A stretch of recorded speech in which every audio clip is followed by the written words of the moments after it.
ओम शांति। आज 1 मई 2025 के बाबा के अनमोल मधुर महावाक्य सुनेंगे। आज की मुरली में बाबा कहे, बच्चे तुम्हें यहां कोई भी हद की बातें नहीं करनी है, बेहद में रहना है।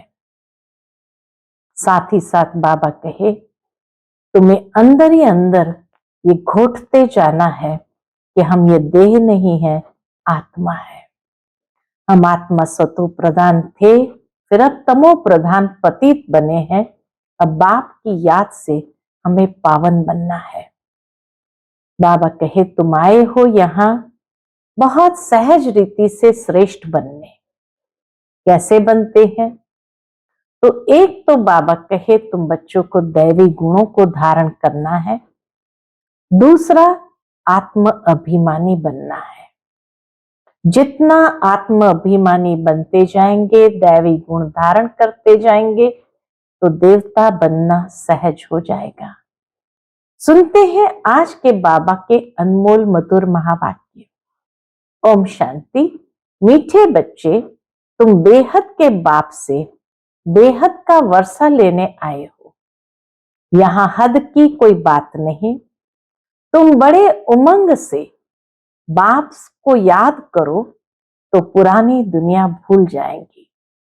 तुम बड़े उमंग से बाप को याद करो तो पुरानी दुनिया भूल जाएगी। आज की मुरली से प्रश्न है, कौन सी एक बात तुम्हें बार बार अपने से घोट कर पक्की करनी चाहिए? उत्तर, हम आत्मा है। हम परमात्मा बाप से वर्षा ले रहे हैं। आत्माएं है बच्चे, परमात्मा है बाप। अभी बच्चे और बाप का मेला हुआ है। यह बात बार बार घोट कर पक्की करो, अर्थात स्मृति स्वरूप बनो। जितना आत्म अभिमानी बनते जाएंगे, देह अभिमान मिट जाएगा। आज की मुरली से पहले गीत बजा है, जो पिया के साथ है उनके लिए प्रसाद है। ओम शांति। बच्चे जानते हैं कि हम बाबा के साथ बैठे हुए हैं। ये बड़े से बड़ा बाबा सबका बाबा है। बाबा आया हुआ है, बाप से क्या मिलता है? यह तो सवाल ही नहीं उठता। बाप से मिलता ही है वर्षा। यह है सबका बेहद का बाप, जिससे बेहद का सुख, बेहद की प्रॉपर्टी मिलती है। बेहद के बाबा से हमें बेहद का सुख, बेहद की प्रॉपर्टी मिलती है। वह है हद की मिल्कियत। कोई के पास 1000, कोई के पास 5000 होगी, कोई के पास 10, 20, 50 करोड़, अरब होंगे। अब वह तो सब है लौकिक बाबाएं और हद के बच्चे। यहां तुम बच्चे समझते हो, हम बेहद के बाप पास आए हैं, इसलिए बेहद की प्रॉपर्टी लेने। दिल में आश तो रहती है ना। सिवाय स्कूल के और सत्संग में कोई आश नहीं रहती। बाबा कहे, दिल में आश तो रहती है। कहां पर रहती है? स्कूल में रहती है। बाकी और सत्संग आदि में कोई आश नहीं रहती। कहेंगे शांति मिले, वह तो मिल नहीं सकती। दुनिया तमो प्रधान है। यहां तुम बच्चे समझते हो, हम आए हैं विश्व नई दुनिया का मालिक बनने। नहीं तो यहां क्यों आए? बच्चे कितनी वृद्धि को पाते रहते हैं। कहते हैं, बाबा हम तो विश्व का मालिक बनने आए हैं। हद की कोई बात ही नहीं है। यहां हद की कोई बात ही नहीं है। बाबा आपसे हम बेहद स्वर्ग का वर्षा लेने आए हैं। बच्चे बाबा से रू रिहान करते हैं कि बाबा हम आपसे विश्व का मालिक बनने आए हैं। हम बेहद स्वर्ग का वर्षा लेने आए हैं। कल्प कल्प हम बाप से वर्षा लेते हैं। कल्प कल्प हम बाप से वर्षा लेते हैं। फिर क्या होता है, माया बिल्ली छीन लेती है। इसलिए इसको हार जीत का खेल कहा जाता है। बाप बैठ बच्चों को समझाते हैं, बच्चे भी नंबरवार समझते हैं। बाबा सबको समझाते हैं, लेकिन बच्चे नंबरवार समझते हैं। यह कोई साधु संत नहीं है। जैसे तुमको कपड़े पड़े हैं वैसे इनको पड़े हैं। यह तो बाबा है ना। कोई पूछेंगे किसके पास जाते हो, कहेंगे हम बाप दादा के पास जाते हैं। ये तो फैमिली हो गई। बाप दादा के पास जाते हैं तो जरूर फैमिली हो गई। क्यों जाते, क्या लेने जाते, यह तो और कोई समझ न सके, कह न सके कि हम बाप दादा के पास जाते हैं। वर्षा उनसे मिलता है। दादे की प्रॉपर्टी के सब हकदार है। शिव बाबा के अविनाशी बच्चे आत्माएं तो हो ही, फिर प्रजापिता ब्रह्मा के बनने से उनके पौत्रे पौत्रियां हो। अभी तुम जानते हो हम आत्मा है। यह तो बहुत पक्का घोटना चाहिए। अंदर में आत्म स्मृति हमारी बहुत पक्की रहनी चाहिए।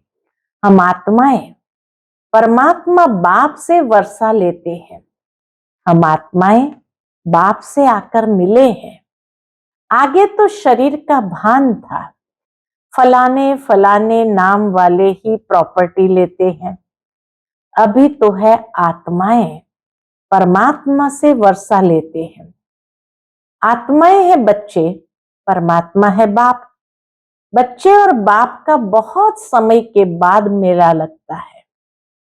हाँ, आत्मा परमात्मा अलग रहे बहुकाल, सुंदर मेला तब लगा जब सतगुरु मिला दलाल।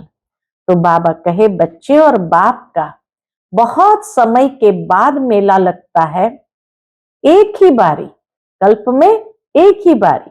भक्ति मार्ग में फिर अनेक आर्टिफिशियल मेले लगते रहते हैं। यह है सबसे वंडरफुल मेला। यह है संगम का, आत्मा परमात्मा का सबसे वंडरफुल मेला। आत्माएं परमात्मा अलग रहे बहुकाल। कौन? तुम आत्माएं। यह भी तुम समझते हो, हम आत्माएं अपने स्वीट साइलेंस होम में रहने वाली है। अभी यहाँ पाठ बजाते बजाते थक गए हैं तो सन्यासी गुरु आदि के पास जाकर क्या कहते हैं, शांति मांगते हैं। समझते हैं वह घर बार छोड़ जंगल में जाते हैं, उनसे शांति मिलेगी, परंतु ऐसे है नहीं। अभी तो सभी शहर में आ गए हैं, जंगल में गुफाएं खाली पड़ी है।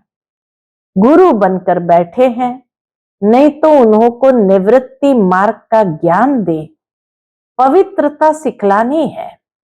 आजकल तो देखो शादियां कराते रहते हैं। तुम बच्चे तो अपने योग बल से अपनी कर्मेंद्रिय को वश में करते हो।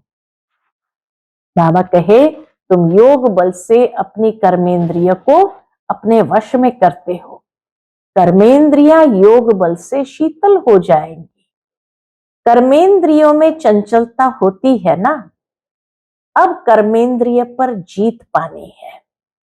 जो कोई चंचलता न चले, सिवाय योग बल से कर्मेंद्रिय का वश होना इम्पॉसिबल है।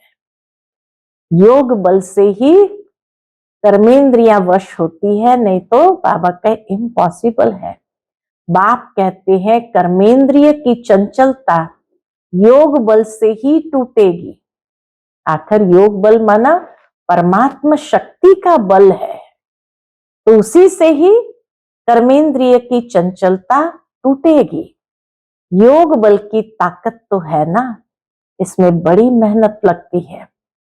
आगे चलकर कर्मेंद्रिय की चंचलता नहीं रहेगी। सतयुग में तो कोई गंदी बीमारी होती नहीं। यहां तुम कर्मेंद्रियों को वश कर जाते हो तो कोई भी गंदी बात वहां होती नहीं। नाम ही है स्वर्ग, उनको भूल जाने के कारण लाखों वर्ष कह देते हैं। अभी तक भी मंदिर बनाते रहते हैं। अगर लाखों वर्ष हुए हो तो फिर बात ही याद न हो। ये मंदिर आदि क्यों बनाते हैं? तो वहां कर्मेंद्रियां शीतल रहती है। सतयुग त्रेता में कर्मेंद्रियां शीतल रहती है, कोई चंचलता नहीं रहती। शिव बाबा को तो कर्मेंद्रियां है नहीं, बाकी आत्मा में ज्ञान तो सारा है ना। वही शांति का सागर, सुख का सागर है। वो लोग कहते कर्मेंद्रियां वश नहीं होती। दुनिया के लोग कहेंगे कर्मेंद्रियां वश नहीं हो सकती। बाप कहते हैं योग बल से तुम कर्मेंद्रिय को वश करो, बाप की याद में रहो। कोई भी बेकायदे काम कर्मेंद्रिय से नहीं करना है। ऐसे लवली बाप को याद करते करते प्रेम में आंसू आने चाहिए। बाबा को याद करते करते प्रेम में आंसू आने चाहिए। आत्मा परमात्मा में लीन तो होती नहीं। बाप एक ही बार मिलते हैं जब शरीर का लोन लेते हैं। तो ऐसे बाप के साथ कितना प्यार से चलना चाहिए। बाबा को उछल आई ना, अहो बाबा विश्व का मालिक बनाते हैं। ब्रह्मा बाबा को उछल आई, अहो बाबा विश्व का मालिक बनाते हैं। फिर ये धन माल क्या करेंगे? छोड़ो सब। जैसे पागल होते हैं ना, सब कहने लगे इनको बैठे बैठे क्या हुआ। धंधा आदि सब छोड़कर आ गए। खुशी का पारा चढ़ गया। ब्रह्मा बाबा को खुशी का पारा चढ़ गया। साक्षात्कार होने लगे। राजाई मिलनी है, परंतु कैसे मिलेगी, क्या होगा, ये कुछ भी पता नहीं। बस मिलना है। उस खुशी में सब छोड़ दिया। फिर धीरे धीरे नॉलेज मिलती रहती है। तुम बच्चे यहाँ स्कूल में आए हो, एम ऑब्जेक्ट तो है ना, यह है राजयोग। बेहद के बाप से राजाई लेने आए हो। बच्चे जानते हैं हम उनसे पढ़ते हैं, जिसको याद करते थे कि बाबा आकर हमारे दुख हरो, सुख दो। बच्चियां कहती है हमको श्री कृष्ण जैसा बच्चा मिले। अरे वह तो वैकुंठ में मिलेगा ना, कृष्ण वैकुंठ का है। उनको तुम झुलाते हो तो उन जैसा बच्चा तो वैकुंठ में ही मिलेगा ना। अभी तुम वैकुंठ की बादशाही लेने आए हो, वहां जरूर प्रिंस प्रिंसेस ही मिलेंगे।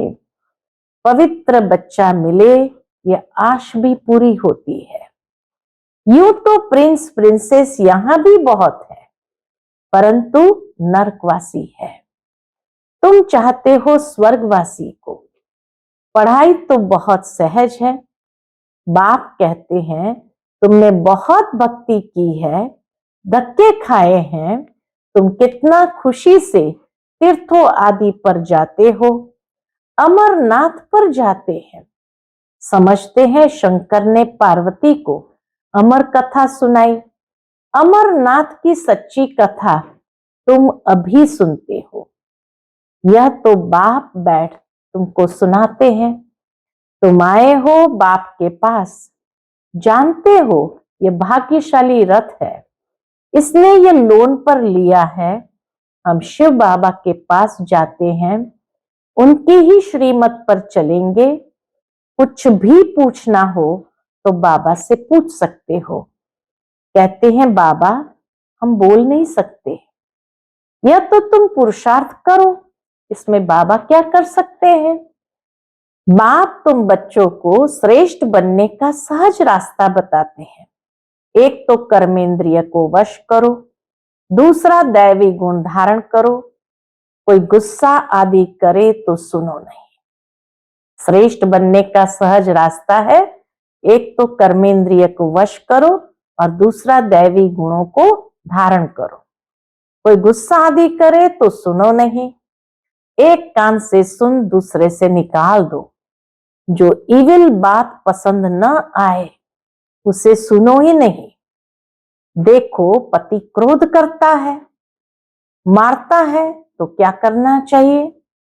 जब देखो पति गुस्सा करता है तो उन पर फूल बरसाओ, मीठी दृष्टि से उनको बाबा की याद में दृष्टि देते जाओ, हंसते रहो। युक्तियां तो बहुत है, कामेशु क्रोधेशु होते हैं ना, अबलाएं पुकारती है। एक द्रौपदी नहीं है, सब है।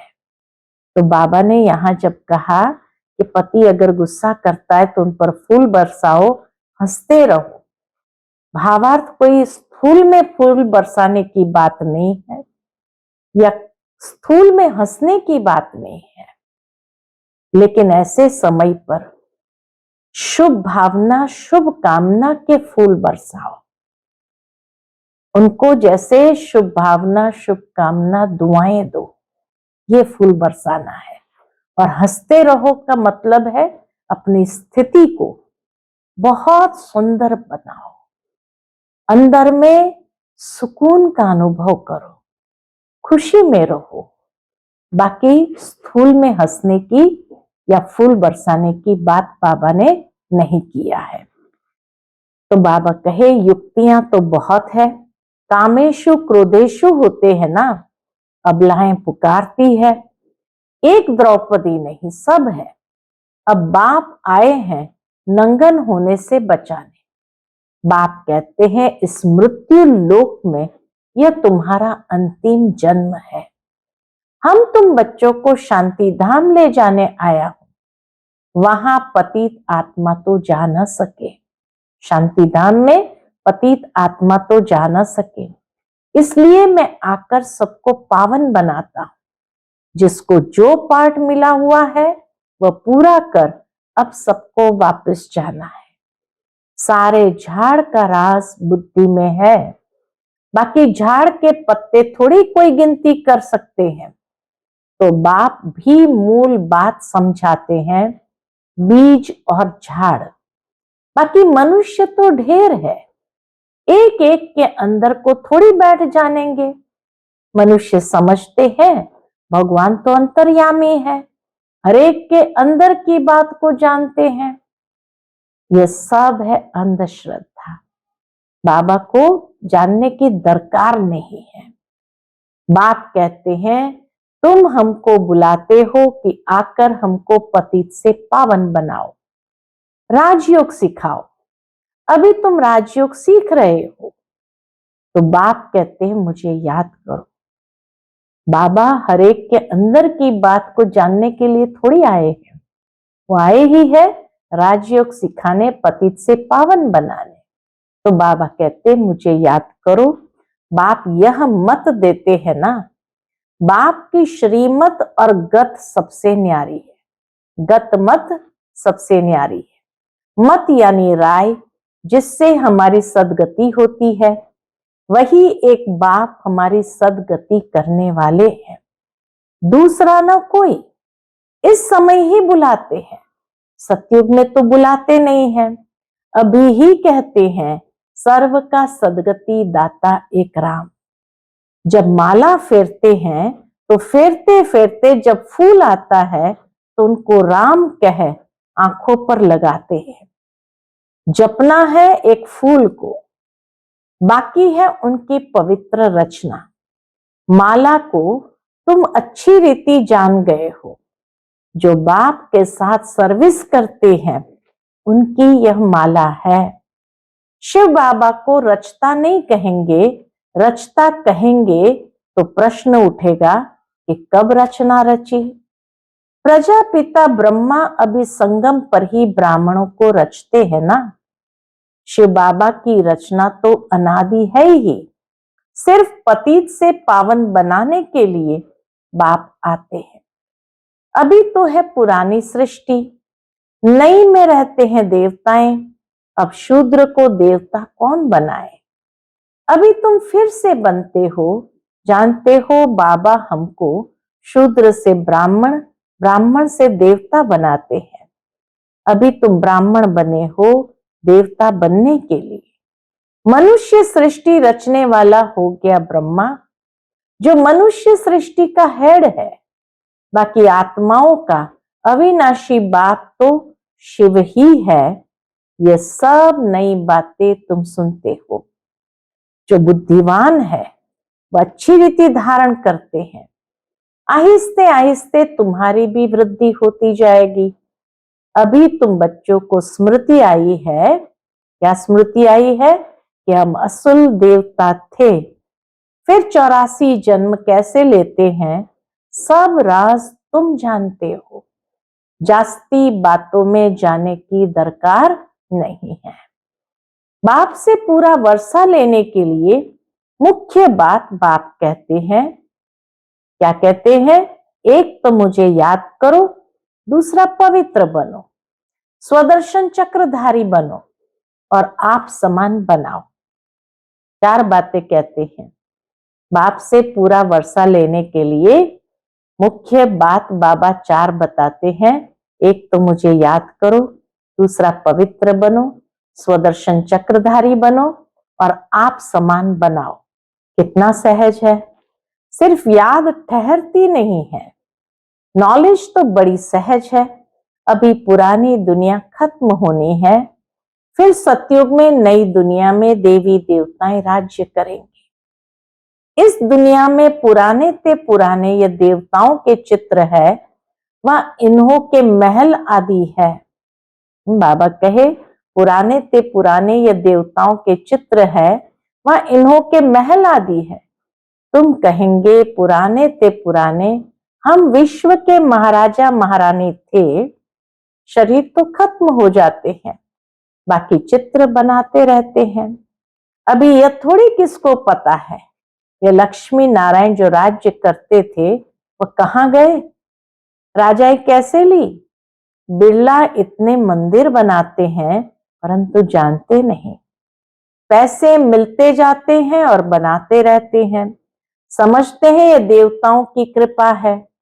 एक शिव की पूजा है अव्यभिचारी भक्ति। ज्ञान देने वाला तो ज्ञान सागर एक ही है, बाकी है भक्ति मार्ग। ज्ञान से आधा कल्प सदगति होती है, फिर भक्ति की दरकार नहीं रहती।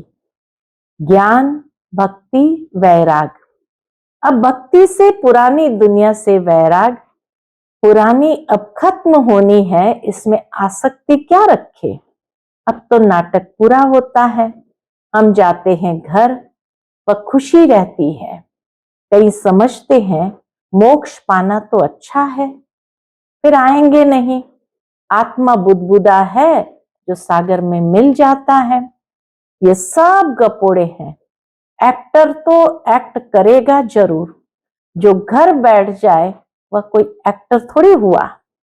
मोक्ष होता नहीं, ये ड्रामा अनादि बना हुआ है। यहां तुमको कितनी नॉलेज मिलती है, मनुष्य की बुद्धि में तो कुछ भी नहीं है। तुम्हारा पार्ट ही है बाप से ज्ञान लेने का, वर्षा पाने का। तुम ड्रामा में बंधायमान हो, पुरुषार्थ जरूर करेंगे। बाबा कहे तुम ड्रामा में पुरुषार्थ करने के लिए बंधायमान हो। ऐसे नहीं ड्रामा में होगा तो मिलेगा, फिर तो बैठ जाओ। लेकिन कर्म बिगर कोई रह नहीं सकता है, कर्म सन्यासी हो नहीं सकता है। कर्म तो करना ही पड़ता है। अच्छा, मीठे मीठे सिकिलते बच्चों प्रति माता पिता बाप दादा का याद प्यार और गुड मॉर्निंग। रूहानी बाप की रूहानी बच्चों को नमस्ते। हम सब रूहानी बच्चों की रूहानी माता पिता बाप दादा को याद प्यार, गुड मॉर्निंग और नमस्ते नमस्ते। शुक्रिया बाबा, शुक्रिया। आज की मुरली से धारणा के लिए मुख्य सार है। पहली पॉइंट, योग बल की ताकत से अपनी कर्मेंद्रिय को शीतल बनाना है, वश में रखना है। इविल बातें न तो सुननी है न सुनानी है। जो बात पसंद नहीं आती है उसे एक कान से सुन दूसरे से निकाल देना है। दूसरी पॉइंट, बाप से पूरा वर्षा लेने के लिए स्वदर्शन चक्रधारी बनना है। पवित्र बन आप समान बनाने की सेवा करनी है। आज का बाप दादा का मधुर वरदान हम बच्चों के प्रति है। मुरली के साज द्वारा माया को सरेंडर कराने वाले मुरलीधर भव। मुरली के साज द्वारा माया को सरेंडर कराने वाले मुरलीधर भव। मुरलियां तो बहुत सुनी है, अब ऐसे मुरलीधर बनो जो माया मुरली के आगे न्योछावर यानी सरेंडर हो जाए। मुरली के राज का साज, मुरली के राज का साज अगर सदैव बजाते रहो तो माया सदा के लिए सरेंडर हो जाएगी। माया का मुख्य स्वरूप कारण के रूप में आता है। जब मुरली द्वारा कारण का निवारण मिल जाएगा तो माया सदा के लिए समाप्त हो जाएगी।